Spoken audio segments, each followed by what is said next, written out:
Narito ang isang palakaibigang gabay para sa inyong kalusugan na batay sa tunay na siyensya para sa kabanatang ito ng inyong buhay.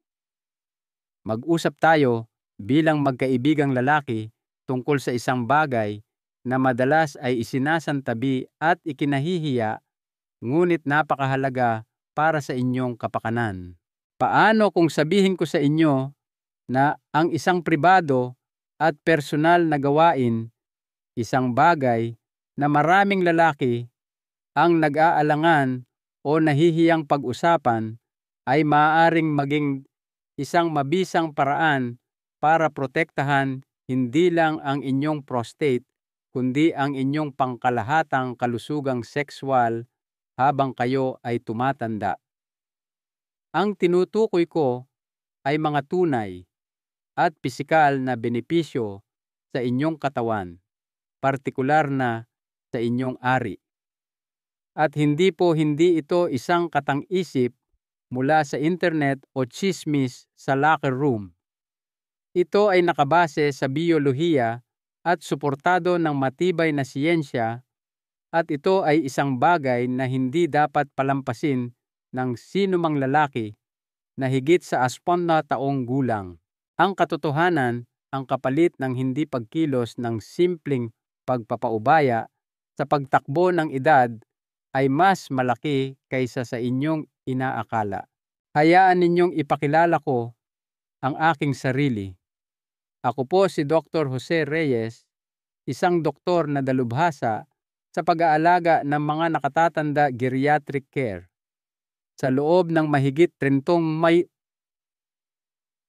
taon, inilaan ko ang aking karera sa pagtulong sa mga tumatandang lalaki sa buong bansa. Nakausap ko ang mga lalaking nasa edad 60-70 at kahit 80 na halos lahat ay may parehong paniniwala na ang kanilang kalusugang sexual ay natural na dapat maglaho at wala na silang magagawa tungkol dito. Nagkakamali po sila. Nang maunawaan nila ang tunay na siyensya sa likod ng kung ano ang nangyayari sa loob ng kanilang sariling katawan, ang kanilang kumpiyansa at kalusugan ay kapansin-pansing bumuti. Ito ang bahaging hindi naririnig ng karamihan sa mga lalaki. Ang inyong ari ay aktibo pa ring bahagi ng inyong katawan. Ito ay tumutugon pa rin at sumusubok na gumana, nararamdaman man ninyo o hindi. Ngunit kailangan nito ang inyong suporta. Kailangan nito ng estimulasyon. At kapag ibinigay ninyo iyon, isang pambihirang bagay ang nangyayari. Pinapagana ninyo ang mga panloob na sistema na nagpapanatili ng daloy ng inyong dugo, kalusugan ng inyong mga tissue balanse ng hormones at kalinisan ng inyong prostate. Ito ay higit pa sa kasiyahan. Ito ay tungkol sa pangangalaga. Sa artikulong ito, ibabahagi ko ang 5 partikular na bagay na nangyayari sa inyong ari kapag kayo ay nagsasalsal, masturbate sa inyong mga huling taon. Ang ika-5 ay napakahindi inaasahan at madalas makaligtaan, kaya't kahit karamihan ng mga doktor ay hindi ito binabanggit. Ngunit magtiwala kayo, maaari nitong baguhin kung paano kayo tumatanda, kung ano ang inyong nararamdaman at kung paano kayo nabubuhay. Ngayong nauunawaan na ninyo kung bakit mahalaga ang usapang ito, talakayin na natin ang unang malakas na pagbabagong nangyayari sa inyong ari kapag kayo ay nagsasalsal. Ito ay isang bagay na halos hindi napapansin ng karamihan ng mga lalaki, at nagsisimula ang lahat sa isang bagay na mas inaasahan ng inyong katawan kaysa sa inyong akala, ang daloy ng dugo. 1. Pinabuting daloy ng dugo. Ang inyong ari ay nakakatanggap ng tulong sa sirkulasyon. Hindi ko malilimutan ang unang pagkakataon na isang mas matandang pasyente, isang Ginoo na nagngangalang Juan na 70 taong gulang ang tumingin sa akin at nagtanong, "Huli na ba para sa akin na pagtuunan pa ito ng pansin?" Ang tinutukoy niya ay ang paninigas ng ari, ang kanyang pakiramdam ng pagkalalaki, ang pakiramdam na maging siya ulit. Sinabi ko sa kanya ang totoo, hindi pa huli ang lahat, ngunit nangangailangan ito ng pagsisikap at pangunawa. Isa sa pinakamahalagang bagay na hindi natin napapansin habang tayo'y tumatanda ay kung gaano kahalaga ang daloy ng dugo sa ating kalusugang sexual, hindi lamang para magkaroon o mapanatili ang paninigas ng ari, kundi para sa pangkalahatang kalusugan ng mismong tissue ng ari. Habang tayo'y tumatanda, ang ating mga ugat, arteries, ay natural na nawawalan ng pagka-flexible. Ang mga daluyan ng dugo ay maaaring manigas at ang sirkulasyon ay karaniwang bumabagal. Ang pinakamaliliit na daluyan tulad ng mga nagdadala ng dugo sa ari ay madalas na unang nagpapakita ng mga senyales na ito ng paghina. Ngunit heto ang hindi alam ng karamihan sa mga lalaki. Ang regular na sexual na stimulasyon kabilang ang pagsasalsal ay aktibong makakatulong na mapabuti ang daloy ng dugo sa lugar na iyon. Sa tuwing kayo ay naa-arouse, sa tuwing kayo ay nilalabasan ang inyong katawan, ay nagpapadala ng malakas na daloy ng dugo sa pelvic region. Ang prosesong ito ay hindi lamang para sa kasiyahan. Ito ay para mapanatiling malusog at buhay ang tissue. Kapag dumadaloy ang dugo sa ari, nagdadala ito ng mahalagang oxygen at sustansya sa mga erectile chamber na kilala bilang corpus cavernosum.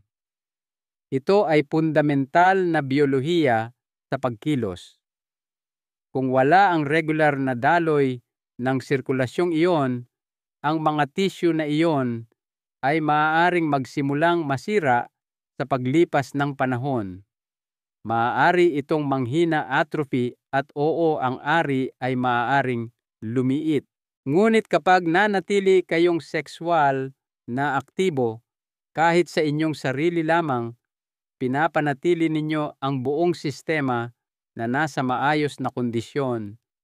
Iniensayo ninyo ang parehong biolohikal na mga pattern na idinisenyo upang mapanatili ng inyong katawan. Hindi ito tungkol sa kayabangan o pagpapatunay ng isang punto. Ito ay tungkol sa pangangalaga. Ito ay tungkol sa pagtangging bitawan ang isang bahagi ng inyong sarili na sa inyo pa rin. Nakakita na ako ng mga lalaking nasa edad 70 na naibalik ang pakiramdam ng kumpiyansa at pisikal na kalusugan, hindi dahil uminom sila ng magic pill, kundi dahil sinimulan nilang pakinggan ang kanilang katawan at tumugon ng may sadyang pag-aalaga. Ang gawain ay maaaring simple, ngunit ang epekto ay makapangyarihan. Ang pinabuting daloy ng dugo ay nangangahulugan ng higit pa sa mas mahusay na paggana. Nangangahulugan ito ng mas mabuting kalusugan, mas maraming sigla, at isang malinaw na senyales sa inyong katawan na kayo ay buhay pa, nakikibahagi pa, at lumalaban pa para sa inyong sarili. Ngunit simula pa lamang iyan, dahil kung ano ang nangyayari pagkatapos ng daloy ng dugo na iyon, kung ano ang nililinis at nire-reset ng inyong katawan, ay kung saan naroroon ang tunay na mahika. Hayaan ninyong ipakita ko kung ano ang ibig kong sabihin. 2. Ang paglabas ng semilya ay tumutulong sa paglinis ng sistema pag-iwas sa mga bara at pananakit. Mayroong isang bagay na hindi pinag-uusapan ng karamihan sa mga lalaki, ngunit palagi ko itong naririnig sa likod ng mga saradong pinto ng aking opisina. Ito ay isang bahagyang pananakit, sa bayag isang pakiramdam ng bigat sa puson o isang kakaiba at hindi komportableng kabusugan na hindi mo lubos matukoy. Maaaring hindi ito matinding sakit, ngunit sapat na ito upang mag-alala ka. At kapag tinanong ko kung gaano sila kadalas nilalabasan, ang madalas na sagot ay, "Dok, matagal-tagal na po." Doon ko ipinapaliwanag kung ano talaga ang nangyayari sa loob ng kanilang katawan. Habang ang isang lalaki ay tumatanda, ang mga fluid system ng reproductive tract, ang prostate, ang seminal vesicles, at ang mga nakapaligid na glandula ay maaaring bumagal. Ang mga glandulang ito ay patuloy na gumagawa at nag-iimbak ng fluid na nagiging similya, tulad ng anumang sistema na idinisenyo upang mag-imbak ng likido. Kung hindi ito regular na nalilinis, maaaring magsimulang magbara. Ang mga stagnant na fluid ay maaaring humantong sa pamamaga discomfort at sa ilang mga kaso, kahit na impeksyon. Ang katawan ay hindi idinisenyo para magtagal ng lumang materyal ng walang hanggan. Kapag kayo ay nagsasalsal at nilabasan, hindi lamang kayo naglalabas ng tensyon o nagagalak sa isang sandali ng kasiyahan. Ginagawa ninyo ang isang mahalagang gawain sa pagpapanatili ng biyolohiya. Nililinis ng paglabas ng similya ang naipon na seminal fluid, pinapanatiling bukas, at gumagana ng maayos ang lahat ng mga daanan. Isipin ninyo na parang pag-flush ng mga tubo sa inyong bahay.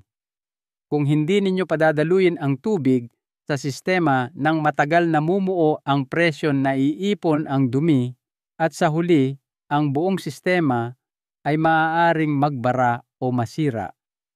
May mga pasyente akong bumalik sa aking opisina ilang linggo matapos gawing prioridad ang regular na paglabas ng similya, isang bagay na hindi nila nagawa sa loob ng maraming taon. At sinabi sa akin na ang bigat na naramdaman nila ng matagal ay sa wakas ay nawala. Pakiramdam nila ay mas magaan, mas malinis, at mas nakaayon sa kanilang katawan. Hindi iyon nagkataon lamang. Yun ay biyolohiya na tumutugon sa pagiging pare-pareho. Ang pagwawalang bahala sa bahaging ito ng inyong kalusugan dahil sa kahihiyan, edad, o makalumang paniniwala ay hindi kayo pinoprotektahan.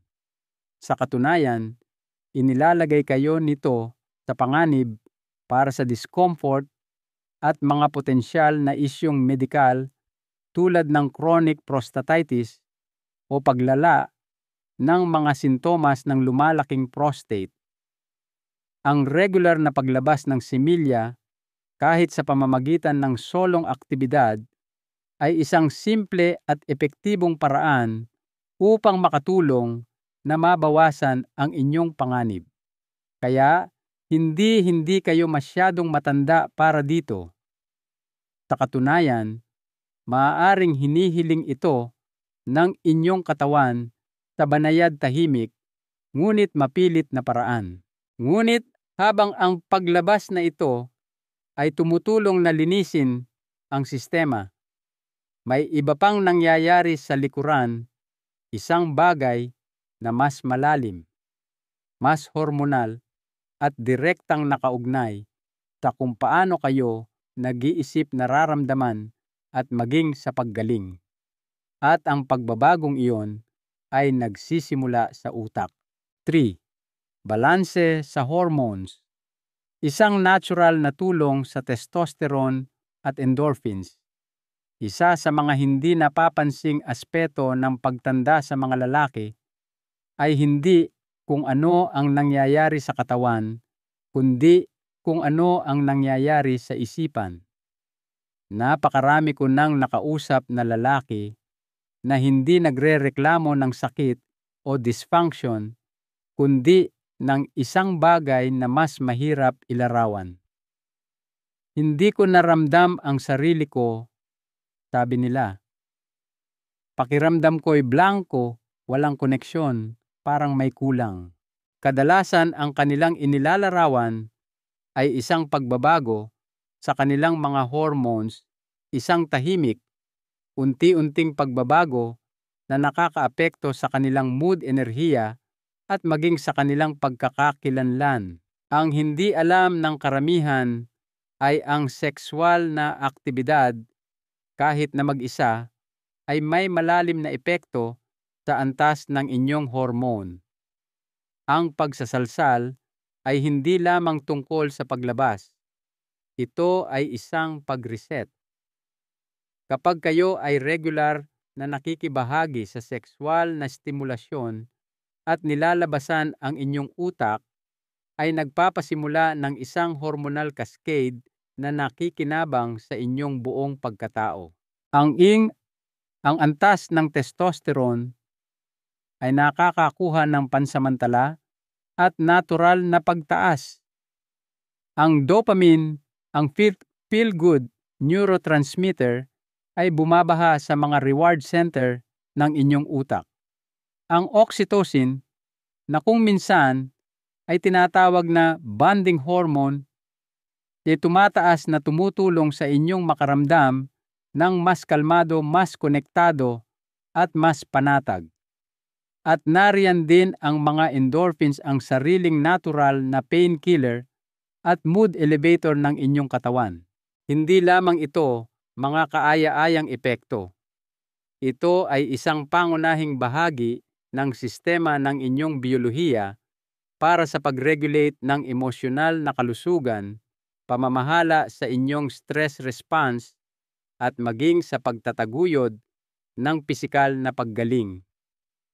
Sa isang mundo kung saan napakaraming matatandang lalaki ang nahihirapan sa pagkabalisa, depresyon o pangkalahatang pagkawala ng gana, ang natural na hormonal shift na ito ay maaaring maging isang sandalan. May mga lalaki akong nakausap sa kanilang 70s na nagsabing matapos muling kumonekta sa kanilang katawan sa pamamagitan ng regular na pagsasalsal, mas naramdaman nila ang presensya sa kanilang sariling buhay, mas may kakayahan at mas buhay. Ang susi dito ay balanse. Hindi ninyo sinusubukang habulin ang isang artipisyal na kasiyahan. Nakikipagtulungan kayo sa inyong katawan upang maibalik ang mga kemikal na senyales na laging dapat nitong matanggap. Ito ang mga senyales na nagsasabi sa inyong utak, narito ka pa, mahalaga ka pa, buo ka pa. Ang mensaheng iyon na ipinahatid sa pamamagitan ng isang simple at pribadong gawain ay maaaring magkaroon ng epekto sa bawat bahagi ng inyong araw, mas mahimbing na tulog, mas matalas na focus, mas kaunting pagkamayamutin at mas maraming motibasyon. Maaaring hindi ito parang isang milagrosong lunas, ngunit sa paglipas ng panahon, ang mga maliliit na pagbabagong ito ay nagiging isang bagay na napakalakas. Kaya oo, tumutugon ang katawan, ngunit nagbabago ang isipan. At kapag bumalik na ang kalinawan na iyon, may iba pang nagiging posible lakas. Dahil ang susunod na pagbabago ay hindi lamang tungkol sa kung ano ang inyong nararamdaman. Ito ay tungkol sa kung ano pa ang kayang gawin ng inyong katawan. At maaaring magulat kayo kung gaano kalaki pa ang kontrol na mayroon kayo. 4. Pagsasanay ng pelvic floor. Mas matibay na paninigas sa pamamagitan ng pag-activate ng kalamnan. May isang sandali kasama ang isang pasyente na hindi ko malilimutan. Isang lalaki na nagngangalang Ben, nasa unang bahagi ng kanyang 70s, ang pumunta sa akin. Siya ay tahimik at mahiyain. Nag-atubili siya noong una tulad ng maraming lalaki, ngunit sa huli tumingin siya sa akin at sinabing, "Doktor, ramdam ko pa naman ang lahat, pero parang hindi na sumusunod ang katawan ko." Tumimo iyon sa akin dahil hindi siya nag-iisa. Ang kanyang inilalarawan ay hindi lamang tungkol sa pagtanda o hormones. Ito ay tungkol sa isang grupo ng malalalim na kalamnan na bihirang nating isipin, ang pelvic floor. Karamihan sa mga lalaki ay walang ideya na sa tuwing sila ay nilalabasan, ang kanilang pelvic floor muscles ay aktibong gumagana. Ang mga kalamnan na ito ang parehong ginagamit ninyo para patigilin ang daloy ng ihi, ay ritmikong kumikilos para suportahan ang paglabas ng similya. Sa paglipas ng panahon, tulad ng anumang kalamnan sa inyong katawan, maaari itong humina kung hindi ginagamit. At doon madalas nagsisimula ang problema. Ang mas mahinang pelvic floor muscles ay maaaring humantong sa mas malambot na paninigas ng ari, na bawasang kontrol sa paglabas ng similya at maging mga issue tulad ng pagtagas ng ihi. Ngunit ang magandang balita ay maaari ninyo itong sanayin, at nakakagulat, ang pagsasalsal ay may direktang papel sa prosesong iyon. Kapag regular kayong nagsasalsal, hindi lamang ninyo pinapanatili ang sirkulasyon o binabalanse ang hormones. Aktibo ninyong ginagamit at ine-ehersisyo ang mismong mga kalamnan na sumusuporta sa inyong buong sexual na paggana. Ito'y parang isang nakatarget na workout. Pinapalakas ninyo ang mahalagang koneksyon sa pagitan ng inyong isip, inyong mga kalamnan, at inyong performance. May mga lalaking nakabawi pa ng antas ng kontrol na akala nila'y tuluyan nang nawala sa pamamagitan lamang ng muling paggamit sa bahaging ito ng kanilang katawan. Hindi ito tungkol sa paghabol sa inyong kabataan. Ito ay tungkol sa pagbawi ng paggana. Ito ay tungkol sa pagpapatunay sa inyong sarili na gumagana pa ang makina, na hindi pa tuluyang naglaho ang inyong lakas. Sa katunayan, ipinakita ng mga pag-aaral na ang mga lalaking aktibong gumagamit ng kanilang pelvic floor muscles ay maaaring makakita ng nasusukat na pagbuti sa tigas at maging sa tagal ng paninigas ng ari. Madalas itong banayad sa simula, ngunit sa loob ng mga linggo at buwan, nagsisimulang tumugon ang katawan. Ang tissue ay tumitibay, tumatalas ang kontrol, at unti-unting bumabalik ang tahimik na kumpiyansang iyon. At hayaan ninyong sabihin ko, ang pagkakaroon ng kumpiyansa sa sariling katawan sa yugtong ito ng buhay ay hindi lamang isang bonus, ito ay isang sandalan. Binabago nito kung paano kayo tumayo, kung paano kayo kumilos, at kung paano ninyo nakikita ang inyong sarili sa mundo. Ngunit ang lakas ay hindi ang huling piraso ng palaisipang ito, dahil ang susunod na darating ay isang bagay na hindi naririnig ng karamihan sa mga lalaki. Gayunpaman, maaaring ito ang pinakamahalagang tuklas sa lahat. Ito ay hindi lamang tungkol sa pagpapanatiling gumagana ng mga bagay. Ito ay tungkol sa pagprotekta sa inyong sarili mula sa pangmatagalang pinsala na hindi ninyo inaasahan. 5. Proteksyon laban sa erectile dysfunction, ED at paghina ng kaisipan. Minsan ay may pasyente ako, isang matalino at may dangal na 74 taong gulang na lalaki na nagngangalang Francisco na dumating sa aking opisina na puno ng pagkadismaya. Parang sabay na bumabagal ang katawan at isip ko, sabi niya sa akin. At natatakot ako sa kung anong susunod. Ang takot na iyon ay mas karaniwan kaysa sa inaamin ng karamihan sa mga lalaki. At hindi ito walang dahilan. Habang tayo'y tumatanda, mayroong unti-unting paghina na maaaring magsimulang umabot sa bawat sistema, lalo na sa mga dati nating ipinagwalang bahala. Ngunit heto ang ibinahagi ko sa kanya at ang gusto kong ibahagi sa inyo ngayon. Ang regular na paglabas ng similya, kabilang ang sa pamamagitan ng pagsasalsal, ay maaaring gumagawa ng higit pa para sa inyong kalusugan sa hinaharap kaysa sa sinabi sa inyo ng sino man. Ito ay mas malalim pa kaysa sa sexual na performance.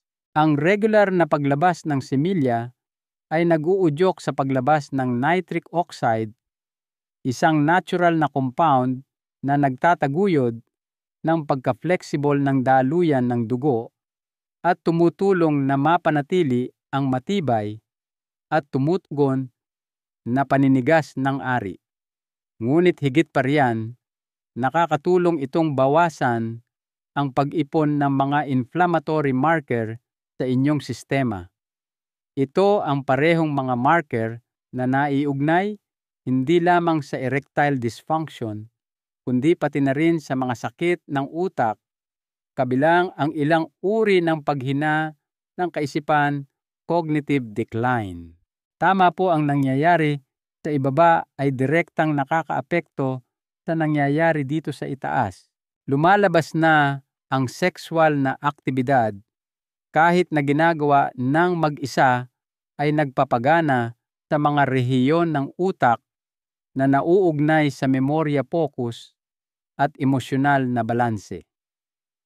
Sa ilang mga pag-aaral, ipinakita na binabawasan nito ang pagkabalisa at nagtataguyod ng mas malalim at mas nakapagpapanumbalik na tulog. Isipin ninyo iyon sandali. Ang isang pribadong gawain na ikinahihiya ng maraming matatandang lalaki ay maaaring sumusuporta sa inyong pangmatagalang kalusugan sa paraang madalas ay hindi kayang gawin ng gamot.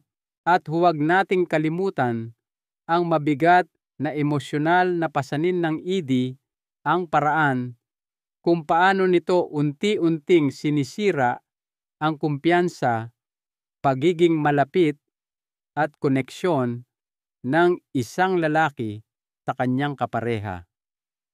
Maraming lalaki ang tahimik na nagdurusa, naniniwalang ito ay isang hindi maiiwasang bahagi ng pagtanda. Ngunit ipinapakita sa atin ng siyensya na ang regular na sexual na aktibidad, kabilang ang pagsasalsal, ay tumutulong na panatilihing maayos ang mga mahahalagang sistemang ito na posibleng maantala o mabawasan ang pagsisimula ng dysfunction na inaakala ng napakaraming lalaki na hindi maiiwasan. Hindi ito isang magic fix, ngunit ito ay isang ugali, isang pattern ng pag-aalaga sa sarili na naiipon sa paglipas ng panahon. Ito ay tungkol sa pananatiling nakaritmo sa inyong sariling biyolohiya at pagbibigay sa inyong katawan ng pagkakataong gawin ang idinisenyo nitong gawin. At iyon ang bahaging hindi naririnig ng karamihan sa mga lalaki. Ang inyong katawan ay may kakayahan pa ring lumaban para sa inyo kung hahayaan ninyo ito. Huling salita, ang aral sa buhay mula sa inyong doktor. Kung papayagan ninyo ako, nais kong humakbang palayo sa payong klinikal sandali at magsalita sa inyo mula sa puso. Nagkaroon ako ng karangalan na samahan ang mga lalaking humarap sa pagtanda ng may lakas pagdududa, takot at pambihirang katapangan. At ang natutunan ko sa kanilang lahat ay ito: kapag nanatili kayong konektado sa inyong katawan, kapag pinili ninyong alagaan ang inyong sarili ng may intensyon at walang kahihiyan, may nagbabago sa loob ninyo. Hihinto kayo sa pag-anod. Babalik kayo sa inyong sariling buhay na may panibagong pakiramdam ng kalinawan at presensya. Ang pag-aalaga sa inyong kalusugang sexual ay hindi desperadong pagkapit sa kabataan. Ito ay pag-angkin sa inyong kasalukuyan. Ito ay pagpapatibay na pinahihintulutan kayong makaramdam, magnasa, at alagaan ang inyong katawan ng walang paghusga. At kung ang paglalakbay na iyon ay nagsisimula sa isang bagay na kasing simple ng pagbibigay sa inyong sarili ng pahintulot na muling kumonekta sa inyong pisikal na sarili, kung gayon iyon ay isang karapat-dapat at makapangyarihang hakbang. Ang inyong kwento ay hindi pa tapos. Sa katunayan, ang kabanatang ito ngayon din ay may potensyal na maging pinakamatatag, pinakamakapangyarihan, at may pinakamalawak na kamalayan sa sarili. Kaya kunin ninyo ang natutunan ninyo dito ngayon at hayaan itong maging paalala na ang inyong katawan ay nasa panig ninyo pa rin at maaari pa rin kayong makipagtulungan dito. Ang pagtanda ay hindi ang katapusan ng kwento. Minsan ito ang simula ng isang mas malalim na kwento. Ang aking mahalagang aral sa buhay para sa inyo ay ito: ang pag-aalaga sa sarili ang pinakamataas na anyo ng paggalang sa sarili. Ito ay isang tahimik na deklarasyon na kayo ay naririto pa, mahalaga pa, at aktibong kalahok pa sa inyong sariling buhay. Huwag hayaan ang sinuman kabilang ang inyong sarili na sabihin ang iba. Kung ang mensaheng ito ay tumimo sa inyo, inaanyayahan ko kayong mag-iwan ng komento sa ibaba. Ginagawa ko ang lahat ng aking makakaya upang basahin ang mga ito. Mangyaring isaalang-alang ang pagbabahagi ng artikulong ito sa isang kaibigan o kapamilya, isa pang lalaki sa inyong buhay na maaaring kailangang marinig ito. At kung nais ninyong makatanggap ng mas marami pang tapat at siyentipikong payong pangkalusugan para sa mga lalaking higit sa 60, inaanyayahan ko kayong mag-subscribe. Alagaan ninyo ang inyong sarili, higit pa sa karapat-dapat ninyo itong gawin.